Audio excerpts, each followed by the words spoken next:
Temos em estúdio Francisco César, é o único candidato às eleições para a liderança do Partido Socialista nos Açores, que se realizam nos dias 28 e 29 de junho.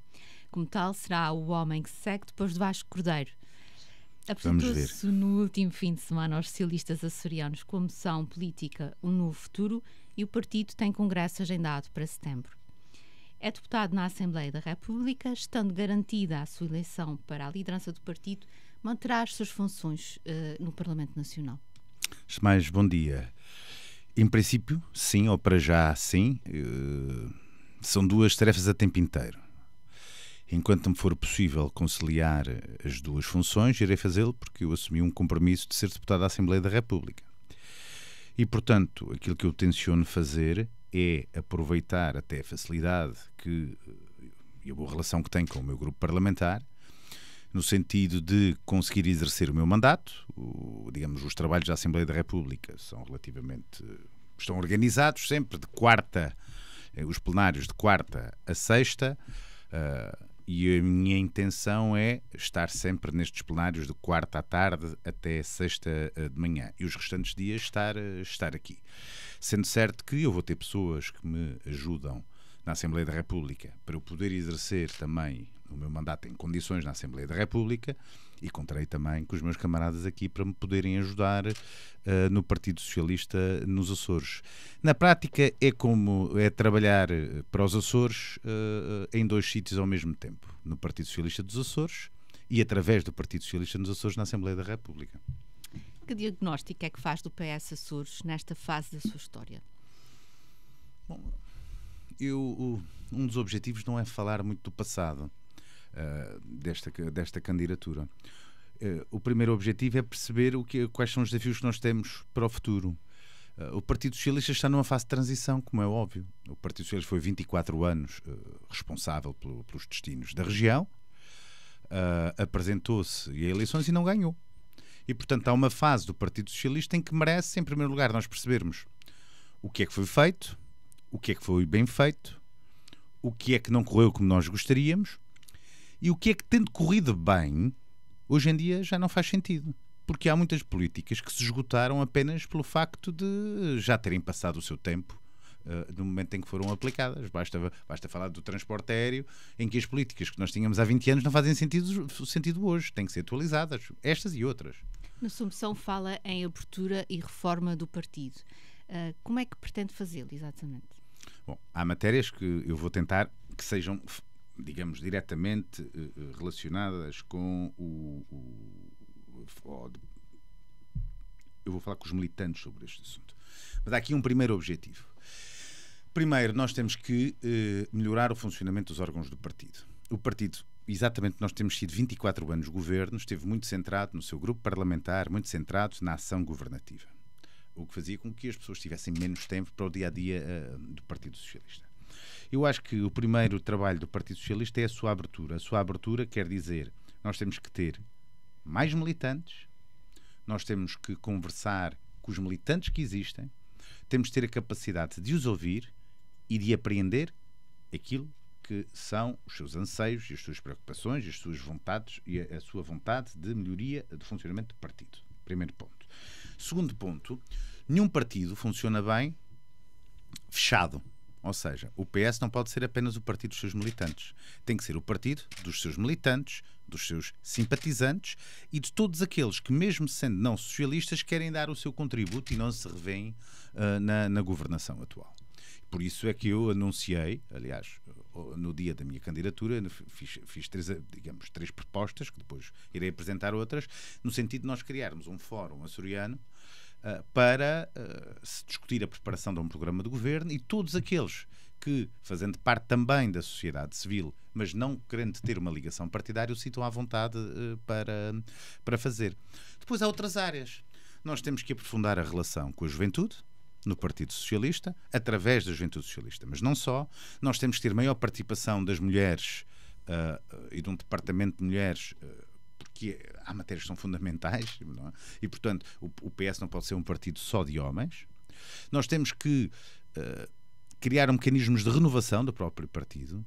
Não faz sentido que nós tenhamos militantes que são ao mesmo tempo membros de órgãos regionais, de órgãos locais ou de órgãos intermédios, o partido tem que ter essa renovação. Neste momento nós já temos limitação de mandatos, mas eu acho que faz sentido que haja digamos, impedimentos à acumulação de sucessivas funções para que outras pessoas possam entrar. Nós temos que ter uma relação com a diáspora, que neste momento não temos.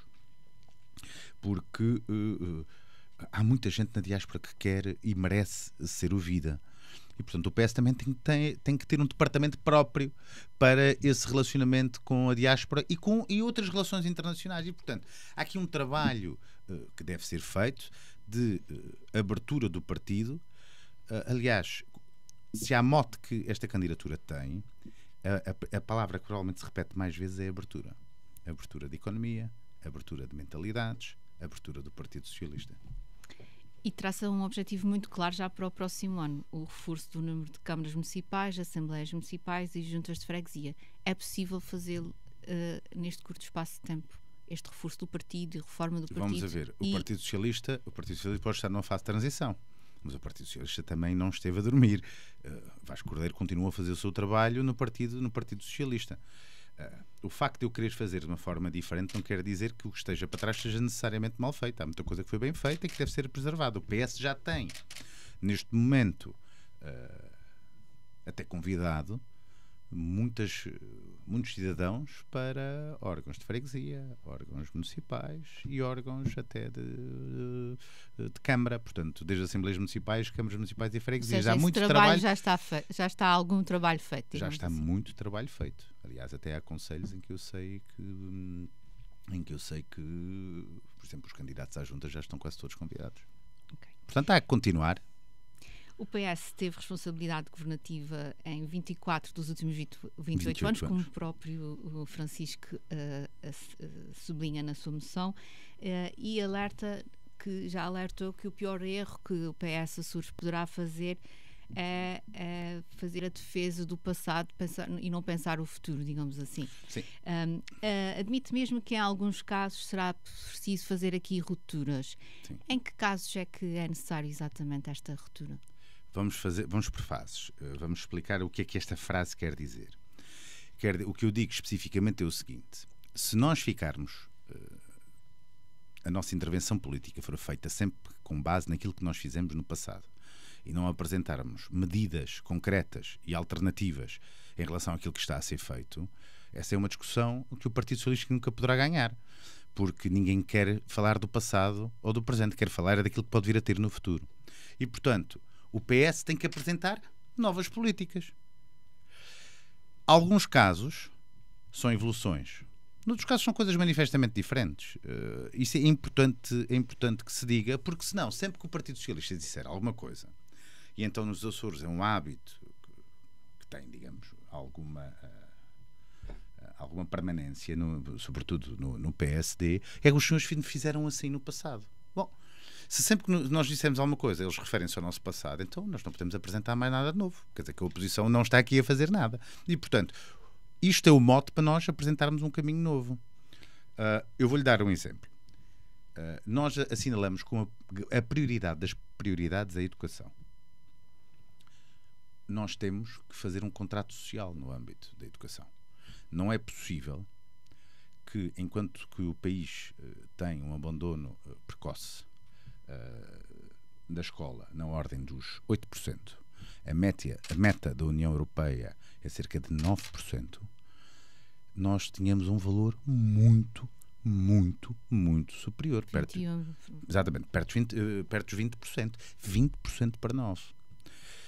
A verdade é que, enquanto o PS foi governo, tinha vindo a reduzir. Reduziu em 10 anos, em 13 anos, em 10 anos, 13 pontos.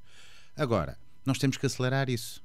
E a forma como devemos fazer é uma forma substancialmente diferente. Nós temos que envolver o governo regional, nós temos que envolver a comunidade educativa, temos que envolver as câmaras municipais, as juntas de freguesia, os clubes desportivos, os clubes de arte. Nós temos que criar uma escola a tempo inteiro que permita, desde de manhã até à noite, desde os 3 meses, 4 meses de idade até à universidade, nós termos aqui um planeamento muito forte, uma intervenção muito forte durante uma geração. E com isso ter uma ambição, e nós colocamos isso porque isso é fundamental, que convoca a sociedade civil para, numa geração, nós passarmos essa geração a ser a mais qualificada do país. Sabe o que é que isso significa? Uma alteração estrutural da região, da economia açoriana, da possibilidade de emprego dos Açores. Isto passa muito pelo combate também à pobreza, que é um problema o princípio estrutural da região também. Mas eu vejo, nós vemos, porque esta moção não é uma moção só minha, basta ver os contributos que aqui estão, que não são só de militantes do Partido Socialista. Tem muita gente que não é militante do Partido Socialista e quis ajudar. Jovens açorianos no estrangeiro, alguns nas maiores empresas do mundo, que nos quiseram ajudar e quiseram dar o seu contributo, e outros que, não sendo açorianos, são especialistas, por exemplo, na área da educação e podem nos ajudar a atrair, digamos, contributos para que isto melhore. Mas o que eu lhe quero dizer, a pobreza não se combate apenas no chamado combate direto à pobreza, através de subsídios. Isso é importante. Porque isso aí são sobretudo situações de emergência. Nós temos um problema de pobreza estrutural. E essa pobreza estrutural está relacionada com duas coisas. A primeira tem a ver com um aspecto cultural muito grande de rejeição ou de perda ou de falta de noção da importância que a escola tem, que a qualificação tem, do ponto de vista de retribuição depois da própria sociedade. Ou seja, eu tenho uma frase que não sei se ouviu no meu discurso, que é: se alguém cujo pai não estudou, não tem uma expectativa com o ensino de vir a ter uma vida melhor que o seu pai, ele vai estudar para quê? Qual é a motivação? Quando nós falamos de pobreza, nós temos que falar de educação. Esse é o principal fator diferenciador. Primeiro, educação. Segundo, tem a ver com transferências sociais. Nós temos que ter capacidade de integrar as pessoas, dar-lhes dignidade no seu trabalho, adequar a oferta de trabalho à oferta da mão de obra e ter uma noção que é fundamental. Eu que sou pai, e a maior parte das pessoas que têm filhos e começam a ter já alguma idade, estão ali nos 12, 13 anos e começam a pensar que um dia ele vai ser emancipado, têm que pensam da seguinte forma: depois de ele fazer aquilo que supostamente deve fazer e que todos nós achamos que os nossos filhos devem ter, que é uma boa educação, e que nós queremos que ele tenha esses resultados do ponto de vista educativo, o que é que a sociedade lhe vai dar? E nós temos de trabalhar depois a jusante e a montante. A jusante, a economia. Nós temos que fazer uma modernização da economia, porque senão toda essa massa de pessoas que foi qualificada, quando chega ao fim, não encontra oferta de emprego e vai-se embora. Esse é um problema que o país, que nesta matéria está mais avançado do que nós, porquê? Porque tem índices de qualificação muito mais altos do que nós, basta falarmos de 9 para 21 o abandono, o país percebeu que é essa massa qualificada toda de gente foi-se embora. Porquê? Porque a economia não deu as respostas. Portanto, há aqui um trabalho concomitante, de um lado a educação, do outro lado a economia, investimento externo, promoção, atração de capital para que possa haver aqui investimento, apoio às nossas empresas. Para quê? Porque para que os dois trabalhos sejam feitos ao mesmo tempo e a economia e a educação no final encaixem. Fala na criação de um quarto pilar ligado às novas economias, digital, sim, mar, ciência, renováveis. A questão é, este caminho já não está a ser feito. O que é que quer fazer exatamente diferente acelerar nestas áreas, digamos assim? Quando as pessoas falam do quarto pilar, o problema da memória é esse. É que eu lembro quando havia o terceiro pilar. Não sei se também se lembra, Paulo Gouveia. Eu lembro-me do tempo em que nós tínhamos a agricultura e as pescas. E depois, nós vamos alargar e vamos criar aqui um terceiro setor de apoio ao turismo. Passado quase 30 anos, nós temos já 3 setores tradicionais e não 2. O turismo já é um setor tradicional. E provavelmente daqueles que mais mão de obra emprega nos Açores, do ponto de vista direto e indireto. Há muita gente que sobrevive e vive, até vivem bem, à custa do turismo. Agora, não há nenhum sítio do mundo que sobreviva exclusivamente do setor primário ou do setor do turismo. Por uma razão muito simples. porque o setor primário tem tendencialmente, digamos, está muitas vezes acompanhado com baixos salários. Por isso é que temos que fazer requalificação para produtos de valor acrescentado, quer na pesca, quer na agricultura. O turismo apesar de ser tradicional, é um setor que, por natureza, não paga bem, mas tem a vantagem de atrair muito capital. Nós precisamos de setores de valor acrescentado. Esses setores de valor acrescentado trazem sim muito rendimento, mas têm que ser potenciados. O setor do mar não está a ser... não há muita coisa feita no âmbito do setor do mar, há muita coisa estudada. Quando eu falo do setor do mar, não é a exploração do mar profundo. Isso é algo que nós temos que tratar noutro âmbito, até do ponto de vista legislativo. Mas quando eu falo do setor do mar, eu falo, por exemplo, a náutica de recreio. Por ano, atravessam o Atlântico mais de 10 mil iates. Muitos desses 10 mil iates, aliás, atravessam 2 vezes por ano, no outono e na primavera, ou no sentido do Mediterrâneo, ou no sentido das Caraíbas. Muitos desses iates têm que fazer invernagem. Muitos deles, ou seja, ficar em seco para pequenas reparações. Nós estamos a meio desse caminho. Isto é algo que traz às ilhas, sobretudo as mais pequenas, capacidade de empregarem a sua mão de obra disponível, desde o eletricista, o canalizador, a quem faz a fibra, a quem tem alguns conhecimentos, aqueles que fazem mecânica, acrescentar ao rendimento que já tem mais algum. Isso traz algum, porque são, sobretudo, matérias, apesar de tudo, com alguma qualificação. As nossas marinas podem ser utilizadas exatamente como isso. Nós podemos atrair também a náutica, as competições neste âmbito para os Açores. No âmbito da construção naval e reparação naval, é preciso ter noção que praticamente toda a nossa frota de pesca e a nossa frota local é reparada no continente. Com exceção dali da Naval Canal, que já tem alguns, com a privatização daqueles estaleiros. Nós temos a possibilidade aqui de ter muito trabalho feito neste âmbito. Ao nível da investigação científica, ao nível das pescas, há muito trabalho a fazer. Das pescas e aquicultura, também há muito trabalho a fazer do ponto de vista de investigação. Mas nós temos que ter a ambição, não é de ter aqui umas pequenas coisas, é de ser os melhores. E falar com quem sabe. As Canárias têm muita experiência nessa área. E nós conseguimos ter relações com eles no sentido de perceber o que é que foi bem feito e o que é que pode ser aqui aplicado. E de forma a que isso seja desmultiplicado de acordo com as características de cada ilha. E isso vai a outro ponto que eu tenho falado neste projeto político. É de que a história de nós tratarmos, do ponto de vista do investimento, que todas as nossas ilhas, de uma forma igualitária, é um erro enorme do ponto de vista do desenvolvimento. Porquê? Porque nós estamos muitas vezes a dar a umas determinadas ilhas aquilo que elas não precisam e a falhar a outras ilhas naquilo que elas verdadeiramente precisam. Quem tem poucos recursos para investir, isto é um desperdício enorme. Nós temos que ter até um determinado ponto aquilo que se chama igualdade de oportunidades, uma infraestrutura base, mas nós temos que evoluir para aquilo que se chama um desenvolvimento específico ou um desenvolvimento de acordo com as potencialidades de cada uma das nossas ilhas.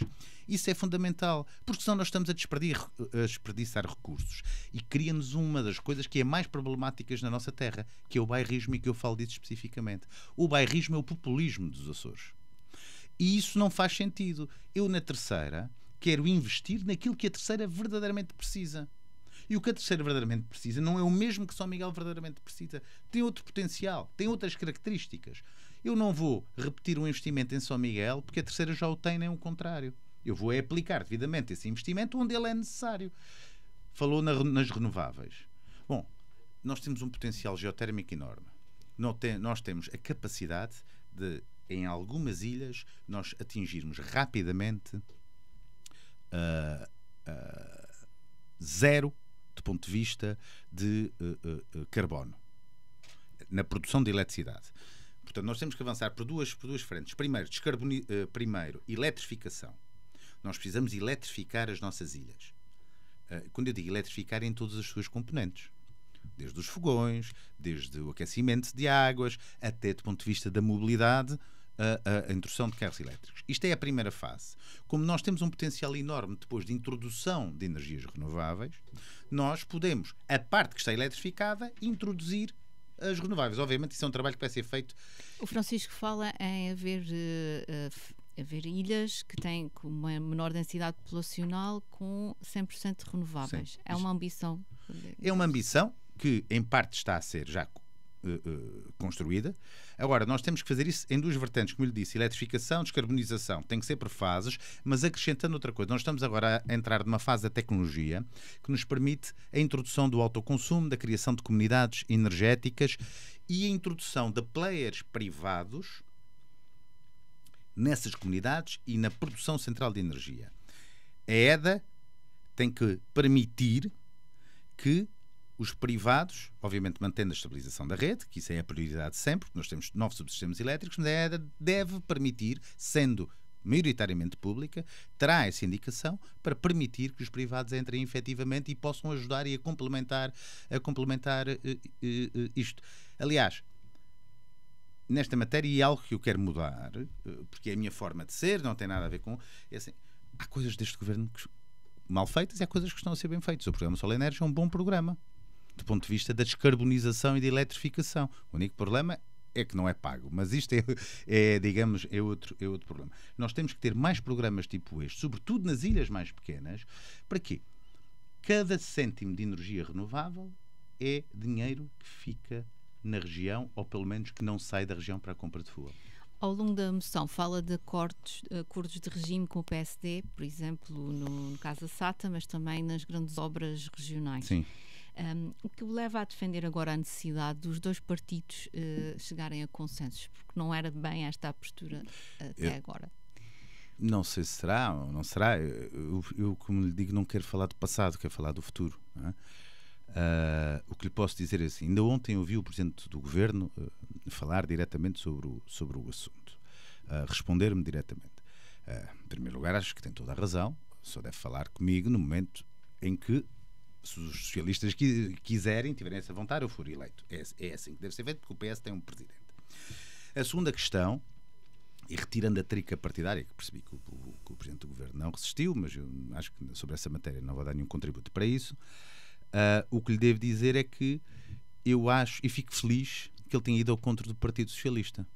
Quando se fala de finanças regionais, aliás, já tivemos aqui esta conversa, o que disse foi, tinha pena que o Governo Regional tenha preferido falar com o Governo Regional da Madeira em vez de falar com a região autónoma dos Açores. Quando se fala do Cabo Submarino, o Presidente do Governo podia-se lembrar que o PS foi favorável à atual forma e desenho de ligação dos cabos submarinos do continente aos Açores, de acordo com o próprio Governo Regional. Mas a minha pergunta tinha aqui uma intenção, era também perceber se nós estamos perante aqui também um tempo especial que existe também aos partidos esta postura. Mas vamos a ver, o PS tem feito algum desses acordos. Aquilo que eu tenho reparado é que o Governo não tem feito. O PSD nos Açores tem exatamente a mesma dimensão do Partido Socialista. Eu acho que às vezes as pessoas se esquecem isso. Nós temos 23 deputados, o Partido Socialista, o PSD tem 23 deputados. O PSD tem a responsabilidade de governar, mas ele não tem nenhum mandato diferente do Partido Socialista em relação a legislar. Porquê? Porque nós temos exatamente o mesmo peso que tem o PSD. Temos exatamente a mesma legitimidade que o PSD. 23. E eu percebi que o Presidente do Governo talvez tenha compreendido isso ontem nas declarações que fez. Porque é a primeira vez em que eu ouço o Presidente do Governo dizer que em matérias de regime em que há necessidade de aprovação parlamentar, eles querem falar com o Partido Socialista. Porque, se eu bem me lembro, o PSD tem sempre preferido falar ou com o Governo Regional da Madeira ou com o Chega, não com o Partido Socialista. E, portanto, mas tem havido essa abertura do Partido Socialista também, tendo em conta que votou contra o programa do Governo. Mas absteve-se no orçamento. Exato. Mas já foi, a posteriori mudou também esta... Não mudou, não houve uma questão. Vamos a ver. O Partido Socialista é um partido... Digamos que foi depois também do hospital e do incêndio. Está bem, mas vamos ter que houve aqui o Partido Socialista é um partido central da democracia açoriana. Eu digo que é o maior partido político dos Açores. Ninguém poderá dizer o contrário, porque ninguém sabe verdadeiramente quanto é que vale o PSD. Portanto, também aceito que o PSD diga que é o maior partido dos Açores. Mas o facto é que temos 23 deputados cada um. O Partido Socialista, quando os Açores precisam do PS, está presente. e quando é fundamental. Houve um problema com o hospital. Havia uma questão de regime que era preciso estar presente. O PS esteve e absteve-se. Não deixa de ser curioso que o PSD preferiu criticar o PS por se ter abstido do que saudar o facto do PS ter estado disponível. O PS é um partido de construção. Então não é um partido de vamos a destruição. essa pergunta mais direta. Em que áreas é que está disponível para este acordo? A moção é clara. A moção é mas, clara. Mas eu vou-lhe dizer, aquilo que me parece às vezes é que o governo está mais preocupado em fazer oposição à oposição do que propriamente em fazer o seu trabalho. Não é? Nós temos uma preocupação em relação... Nós temos um programa eleitoral que foi submetido e sufragado. Até haver uma nova moção global aprovada pelo Partido Socialista, nós temos um determinado programa. A nova moção que virá não será muito diferente, tem algumas alterações do rumo, algumas pequenas rupturas, mas em termos de identidade é exatamente a mesma. Nós vamos cumprir o nosso papel, nós vamos continuar a apresentar propostas no Parlamento, com a mesma legitimidade que o PSD, porque temos exatamente o mesmo número de deputados. Nós estamos disponíveis, por exemplo, sobre a SATA. O que se passa com a SATA é preciso ter noção. E eu percebo porque é que o Presidente do Governo finalmente começa a pensar em falar com o Partido Socialista, apesar de ter tido membros do seu partido que a única coisa que fizeram foi criticar o PS depois de ter dado este sinal. Nós estamos numa situação em que podemos deixar de ter SATA. SATA, Grupo SATA. Entramos numa situação de ruptura operacional, estamos numa situação de pré-ruptura financeira, nós nem temos presidente, nem sequer temos administração completa. Portanto, nós temos aqui um problema de caos total, talvez num dos maiores instrumentos de desenvolvimento. Portanto, o que é que nós fazemos? Nós estamos disponíveis para nos sentar como iguais. Ou seja, não eles decidem, depois o Partido Socialista coloca um carimbo a dizer que isto é um acordo de regime e, portanto, nós vamos fazer chancela. Não. Se querem apoio parlamentar, tem que haver aqui partilha de responsabilidades. E, portanto, conversem connosco sobre o que é que vão fazer sobre a SATA. O Francisco sobre isso, propõe que a Azores Airlines possam ser integrada aqui na TAP e na sua privatização e talvez ponho também aqui a necessidade de um parceiro de gestão para a SATA. Isso significa também a privatização da SATA Açores? Não. O que é que quer dizer exatamente? O que eu digo muito claramente é o seguinte. Em primeiro lugar, eu não sei se a SATA sobrevive neste momento, tendo em conta a forma como se encontra. E esse risco pode efetivamente acontecer. De não acontecer. Repare, o plano de restauração da empresa não está a ser cumprido com a União Europeia. Eu já o li. Não está. E, portanto, há aqui um problema. Nós precisamos de uma segunda hipótese. Podemos vir a precisar de uma segunda hipótese junto da Comissão Europeia. O que é algo manifestamente difícil e que só se conseguirá se houver verdadeiramente consenso político sobre esta matéria. Porque a empresa pode não sobreviver. Pode necessitar de uma nova injeção de capital. Porque o percurso da empresa não melhorou. Piorou. A empresa hoje está pior do que o que estava. E é importante que se perceba isso. E, portanto, o que eu digo é, em primeiro lugar, a minha intenção, e aquilo que eu gostaria verdadeiramente, era de que a SATA Internacional, a Azores Airlines, fosse maioritariamente pública. Era essa a minha vontade. Agora, primeiro, eu não sei se a Comissão Europeia aceita. Segundo lugar, eu não sei se é possível, tendo em conta a circunstância financeira da empresa. Eu sei que tenho que preservar pelo menos o Interilhas. E, portanto, a questão do Interilhas pode ser necessária uma nova injeção, pode ser necessário conversar com a União Europeia. Pode ser necessário, por isso que nós falamos em acordo de regime, pode ser necessário garantir acesso a financiamento e digamos, complemento do ponto de vista da sua gestão. E numa situação de recurso, a única forma que eu vejo disto acontecer, ou seja, se não for possível nenhuma dessas alternativas que falei até agora, é pelo menos na TAP, que é um grupo grande e que tem experiência e que é português, em que o Estado vai ficar com uma participação qualificada, eles, se for necessário, fazer um acordo de gestão em que a propriedade continua pública, mas a gestão é feita por outra empresa. se isto for necessário. Da SATA Açores. Da SATA Açores. Ou seja, se nós chegarmos a uma circunstância em que não for possível, bom, nós vamos ter que pedir ajuda. E eu, nessas matérias, o que digo com a maior propriedade é de que nós não devemos disfarçar o problema e ser orgulhosos quando o que nos interessa é manter, pelo menos, a SATA Açores. Há quem diga que para tentar salvar os anéis se perde os dedos. Há uma coisa que eu quero garantir. Às vezes é mais importante nós encolhermos, fazermos a reestruturação, voltar um bocadinho atrás para depois voltar a crescer. O que aquilo que me parece em relação à SATA é que a SATA não fez o downsizing que devia ter sido feito. Não fez os cortes, não fez a reestruturação e espera ter resultados diferentes fazendo exatamente o mesmo. Ora, isso não é possível. Se for preciso suporte político para fazer o que é verdadeiramente necessário, o PS está aqui para dar esse suporte. Agora, temos que conversar e é conversar a sério.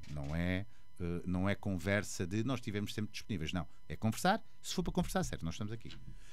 No âmbito do investimento estrangeiro, considera que existe atualmente uma barreira invisível que, nas suas palavras, se traduz na percepção de que investir nos Açores não é para todos e que só se não colocar em causa interesses instalados. Em que áreas é que há estes interesses instalados e que é necessário quebrar? Eu falo de a vantagem. Eu tive nos últimos... Eu faço política há cerca de 20 anos, 19 anos, nos Açores. Fiz parte da oposição, ou tive responsabilidades do ponto de vista de suporte ao governo. Estive na Assembleia da República quando o PS era governo e quando o PS é oposição. Eu tive responsabilidades muito claras no Partido Socialista a nível nacional, ao nível da coordenação de duas comissões. Eu era vice-presidente para a área dos negócios estrangeiros e era vice-presidente para a área da defesa. E eu recebia todas as semanas embaixadores. Embaixador de Israel, embaixador dos Estados Unidos, era embaixador dos Estados Unidos, até do Irão. Bom, em todas essas conversas eu manifestava, ou vendia, chamemos-lhe assim, o meu peixe ou a minha carne, para os Açores também se deve adaptar a conversa.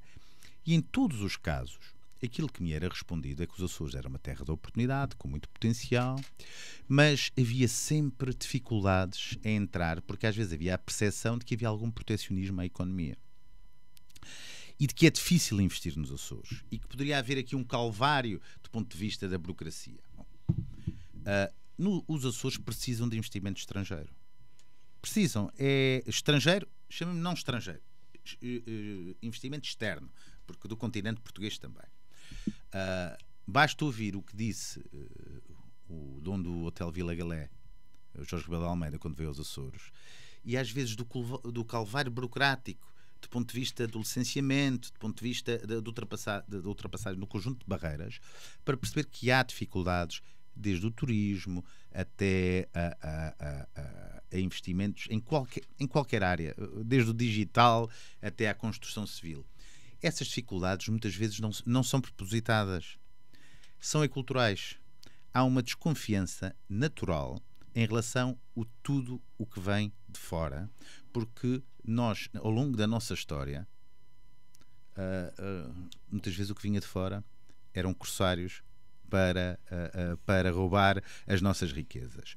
Há aqui um trabalho cultural que tem que ser feito e há um indicador económico do Banco Mundial e do FMI que utilizam, que tem a ver com o clima de investimento económico, que tem um conjunto, se leu a moção, percebe, há um conjunto de indicadores que vão desde da facilidade de criar uma empresa, montar um negócio, a segurança legal, o tempo que demora a ultrapassar problemas democráticos. Isto está tudo elencado.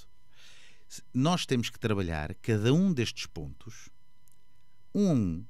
para que, melhorando estes pontos, do ponto de vista dos rankings da atratividade de investimento estrangeiro, os Açores possam ser um sítio que verdadeiramente vale a pena investir. Esse trabalho é para ser feito. No PS eu tenho gente que me tem ajudado nisso, tenho inclusive o antigo secretário de Estado de Internacionalização e o antigo presidente da ICEP, que são meus amigos pessoais, que são pessoas que estão disponíveis a contribuir também com economistas cá da Universidade dos Açores, para que a gente possa no âmbito do Fórum Açoriano para o Desenvolvimento, no âmbito do Novo Futuro, nós possamos ter verdadeiramente um programa de atratibilidade de investimento estrangeiro, porque nós, efetivamente, precisamos. Aliás, eu lembro sempre que o período de maior riqueza, não redistribuída, mas de maior riqueza dos Açores do ponto de vista nacional, em que nós, inclusive, emprestamos dinheiro à coroa portuguesa, foi foi em meados do século XIX, exatamente porque os Açores souberam fazer duas coisas.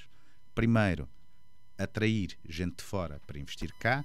Em segundo lugar, as famílias açorianas que tinham a maior parte da terra e tinham empresas, o que fizeram foi colocar os seus filhos no exterior para estudarem e eles trazerem o saber para acrescentarem aquilo que temos. Por isso é que temos o ananás, a beterraba, o café, a chicória, o chá, a criptoméria. São tudo produtos de um tempo em que os Açores se quiseram abrir ao mundo. Falando da saúde, propõe uma reorganização administrativa. E não só. Sim, mas fala na criação aqui de 3 unidades locais de saúde na região e um centro de prevenção e controle de doenças. Sim.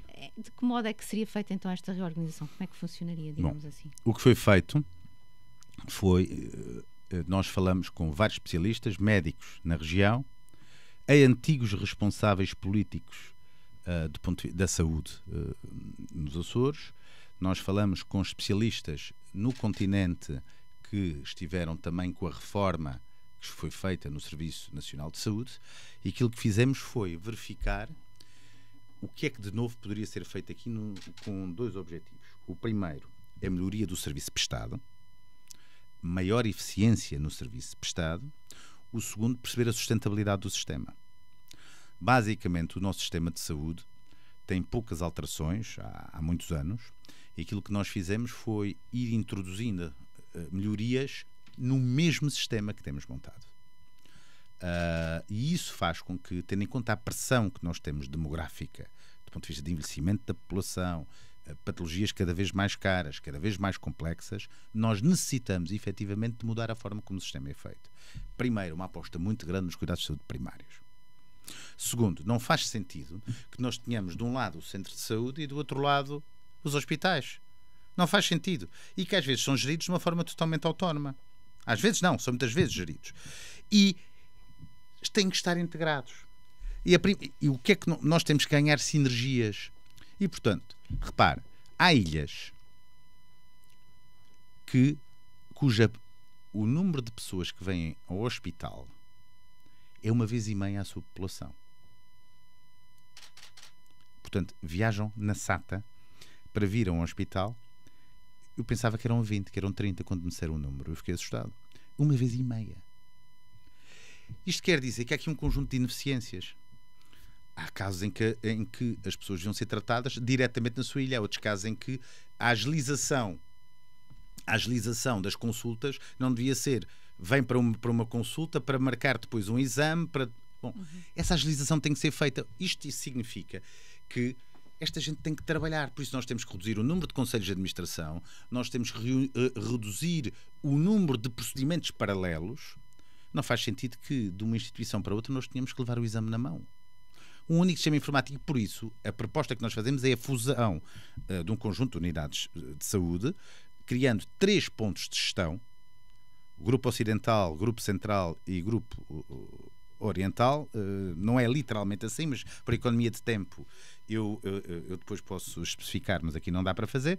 Basicamente a lógica dos antigos distritos, em que esses três agrupamentos fazem a gestão desse sistema, e depois nós teremos, digamos, um corpo central a nível regional que faz a gestão destas três valências. Com essa integração e com a informatização e digitalização da saúde, nós poderemos rapidamente melhoria na atratividade da carreira médica. Mas isso também já é muito pormenor, porque nós precisamos ter mais médicos. Nós, com isso, nós poderemos vir a conseguir, num muito curto espaço de tempo, melhorar em muita eficiência os serviços prestados à população. Apresentou a sua candidatura com o apoio de mais de 400 militantes e, apesar de algumas vozes críticas se terem feito ouvir quando manifestou a vontade de se candidatar, é o único candidato. Pois. O peso do nome do seu pai é-lhe sempre apontado como o seu calcanhar de Aquiles. Sente que o partido está consigo?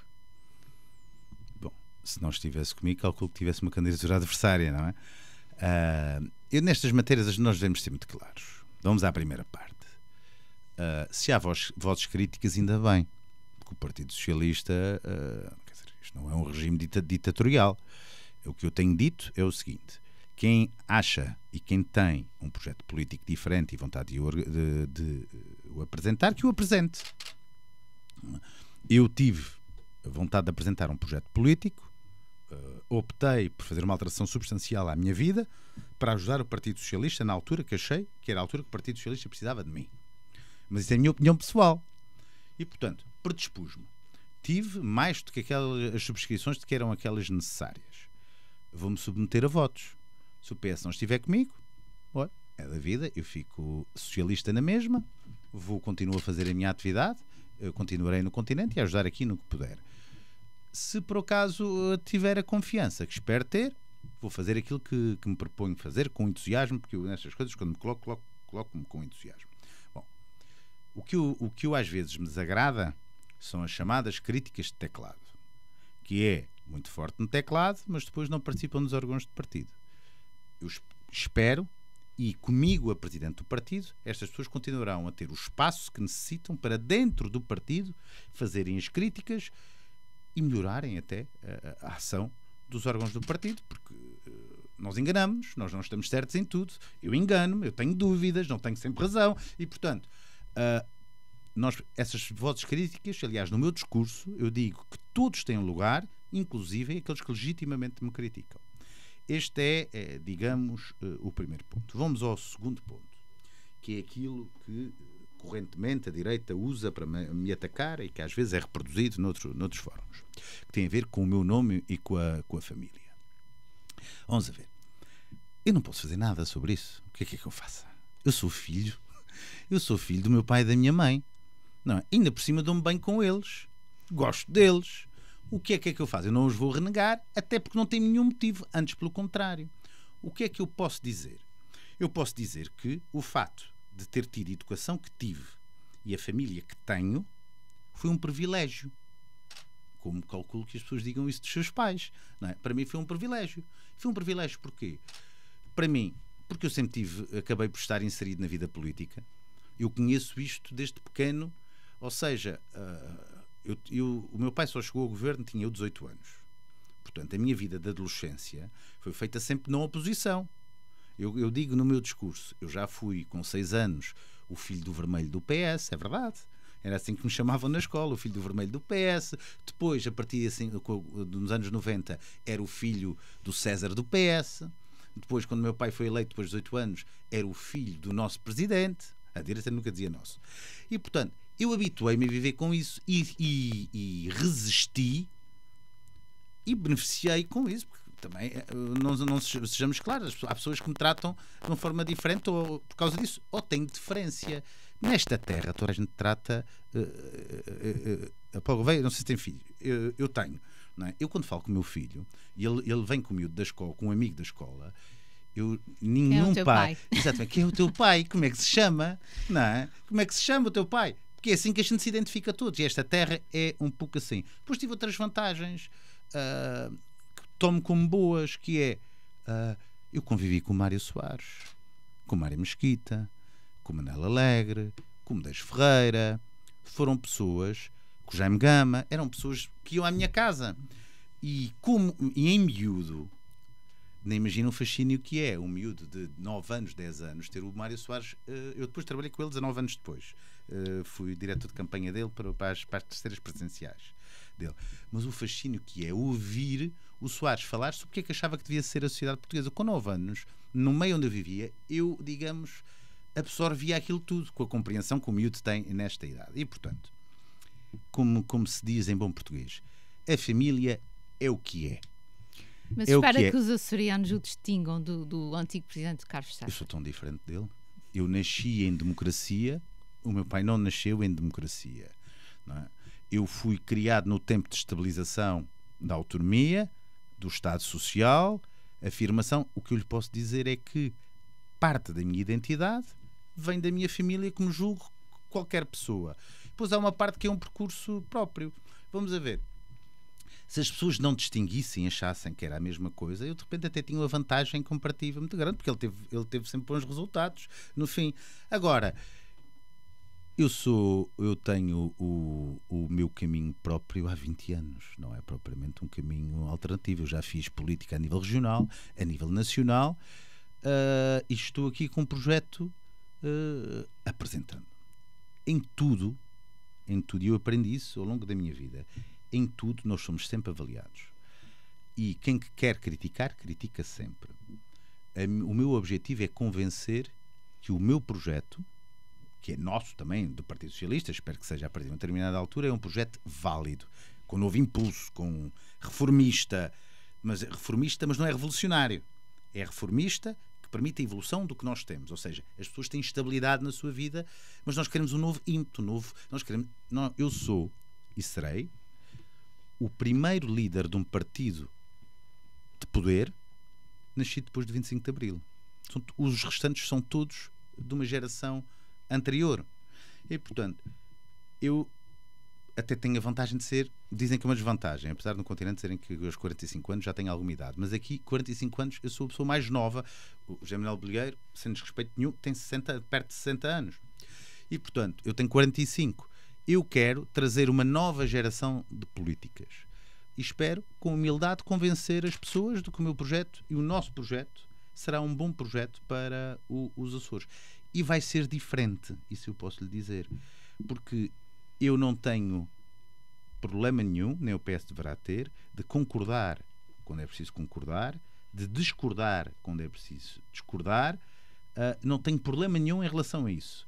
E eu vou dizer como é a frontalidade. Aliás, há uma frase que utilizei no meu discurso de apresentação, é que a tomada de posição para dividendo político pode ser muito interessante no dia a seguir ou no editorial da semana seguinte, mas a prazo só nos prejudica e retira-nos identidade. As pessoas têm que perceber que o Partido Socialista não é uma soma daqueles que estão contra o governo. Ou seja, o PS não é a favor, o seu programa não é a agregação dos que estão insatisfeitos por aquela medida, daquela medida, daquela medida. Nós não somos uma soma de corporações chateadas.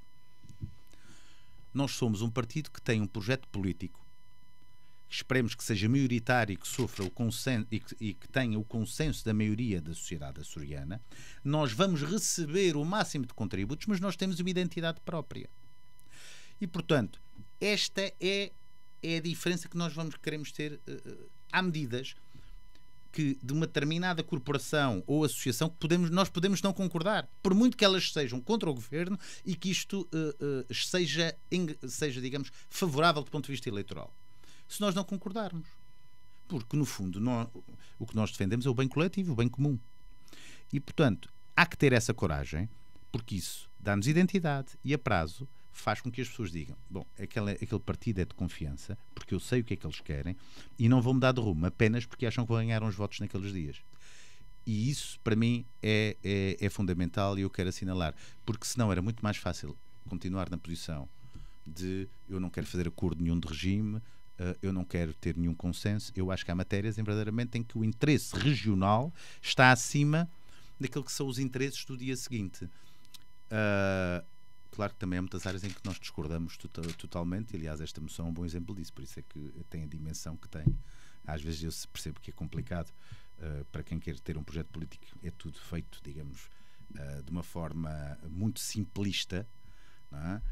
E para vender rapidamente, mas eu julgo que esse projeto político tem substância e merece efetivamente ser lido e escrutinado.